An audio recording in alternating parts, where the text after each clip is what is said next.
When I first started out this channel, one of the earliest and longest videos I did was on the subject of the so-called Pixar failures. A string of Pixar movies made after about the golden age of Toy Story 3 that were regarded by fans as being pretty decent at best, and at worst just flat out unnecessary. Some even thought they were just plain bad. Now I don't recommend revisiting this video, as the audio and picture quality is not the best. Way more heightened than it has any right to be. However, this is a topic that I thought had an incredible amount of potential, as something that I could revisit down the road. Well, for the sake of this video's subject, it just so happens there's a new Pixar movie in theaters right now on over 1,000 screens, and it doesn't seem to be getting the best response from some people. I, however, am not one of those dissenters. But first, remember to subscribe and hit that like button. Also, check out my channel at dansden.net.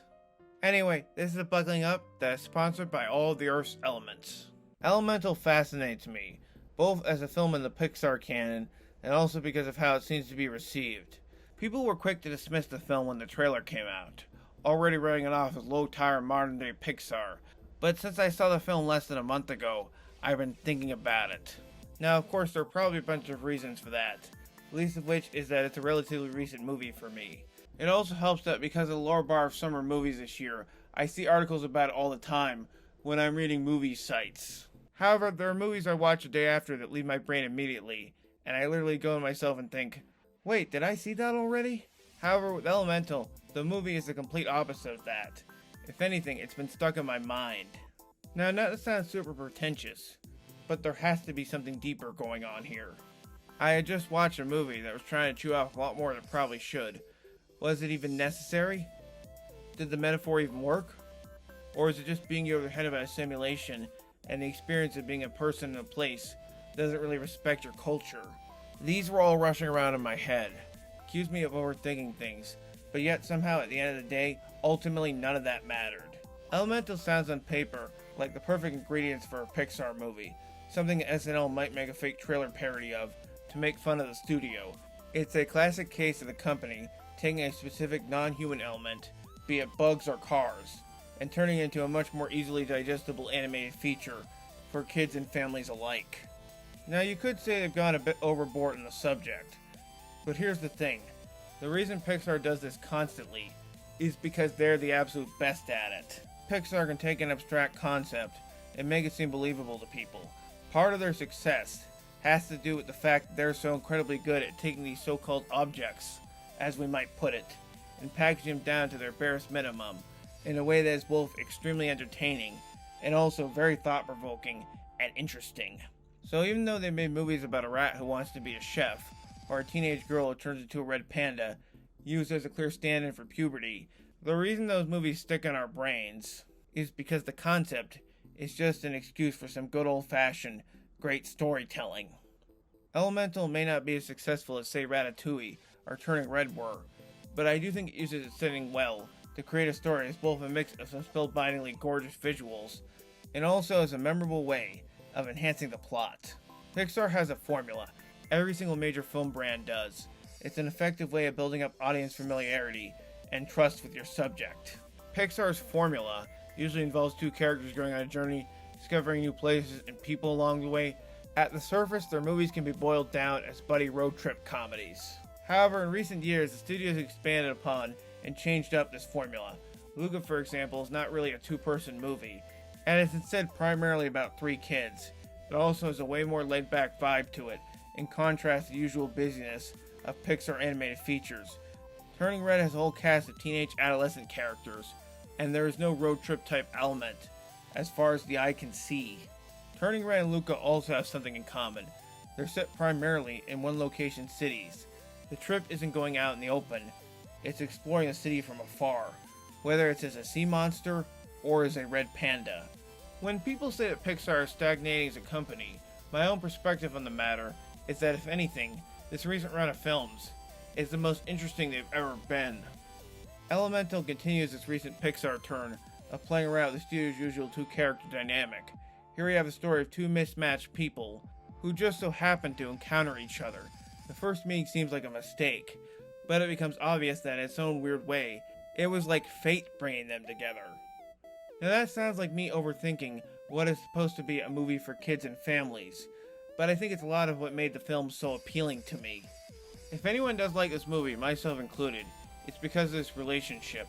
Pixar movies, like most Western animated features, don't usually go for overly romantic moments, so to see one on this scale and development is honestly refreshing. It's certainly up there on the Pixar totem pole for me, alongside Carl and Ellie and Up. Oh, and just a bit of a movie-related sidebar here. When the movie comes with a short Carl's date, which is really fine and whatever, I think I mostly enjoyed it. However, it also kind of made me sad, because it's basically Ed Asner's swan song, and I thought they could have done it better. They didn't even show the actual date, so consider me disappointed. It's not just because it's a classic play on the opposites attract formula. It's because the movie smartly goes out of its way to build up this relationship. What was originally supposed to be a visit from a city inspector in Wade, instead turned into something just a wee bit more. It's part of why the movie works for me. Even though the metaphors could be described as clunky, the relationship at the center of the film is absolutely not. The other thing I really like about how this story plays out is that it makes Ember into this flawed protagonist. Her relationship with Wade, as it turns out, is the least of her problems. And of course, so much of this wouldn't work if the animation wasn't spectacular, and the animation elemental is certainly impressive. Just think of Ember's fire effects, or the water distortion in the glass sequence, and it feels like Pixar is trying something completely different here. That's not even getting to the actual elemental city itself, which is full of so many different layers. It could probably fill 25 suitcases alone. These are the kinds of worlds that the studio previously could not explore, because of the way animation has evolved. It's hard to see Elemental City looking the way it is, even back around 2010 or 2011. When people wonder why Pixar movies cost so much, it's a combination of the fact that their movies are made in-house and in the actual studio, but also because of things like these. In terms of animation, there are very few Western animated studios that can rival them in that regard. It's hard to see a more realistic and realized environment than the one found in a movie like Elemental City and Elemental, or Italy and Luca, or Toronto and Turning Red, etc., etc. The animation and vocal performances also go a long way towards why the film affected me on a personal level. I've been emotional towards Pixar movies. I don't know anyone who hasn't. It's been what they built their bread and butter on. It's a company that strives itself on emotionally earned cry moments. But Elemental, a movie that's literally partially starring a water element, whose one big defining characteristic is his ability to need to cry a lot, is basically asking the audiences to sob over it. The only other Pixar movie that probably matches it in that regard is Inside Out. And while given that movie's primarily about emotions, I can't imagine why it would be hard to top.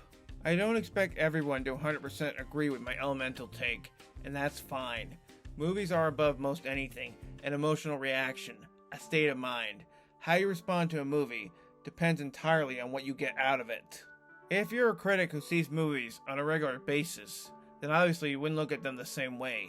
You might think of logic gaps, or how something is on paper versus how it's presented on screen, but if you're just a regular moviegoer who sees them on maybe a bi-weekly basis at best, it's a whole different ballpark entirely. They're more of an experience for you.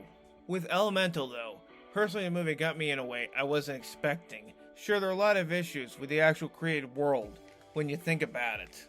However, I think it managed to stand out more than other movies that use obvious metaphors, because they're actual characters that I could root for. Ember and Wade's relationship is the crux of the story, and the movie is very smart for doing that, because it allows you to forgive whatever flaws it may actually have. Maybe I couldn't relate to the film's immigration tale, but I could relate to the actual story. It's incredibly simple, but it's very effective. People have said that Pixar isn't in the best state right now, and while there's some technical truth to that, specifically how Disney Plus has trained people to view their films in a smaller format, I think creatively, studios in about as good of a shape as they've ever been, particularly given the rough sledding of the previous years. Think about this. We went through a period of Pixar sequels and retreads. I enjoyed a lot of these movies, but during this time we saw the company throw out the old reliables, which made them look like they were stagnating. Now that we're past that, we've seen them stretch their originality bones more. Elemental being a good representation of this in general, because while it follows a classic Pixar formula, and is very typical of what they tend to offer, as far as their animated features are concerned, it is also a movie that is just a plain joy to watch. What I thought might be a decent way of killing 100+ minutes instead turned out to be much more than I expected it to be. This movie took me on a trip, and even at points went places I maybe didn't expect it to. Not mind-blowing places to be sure, but those more sad moments were punctuated or put in better context in my mind immediately by decisions that were taken beforehand. Standard? Sure. Unmemorable? For me, absolutely not.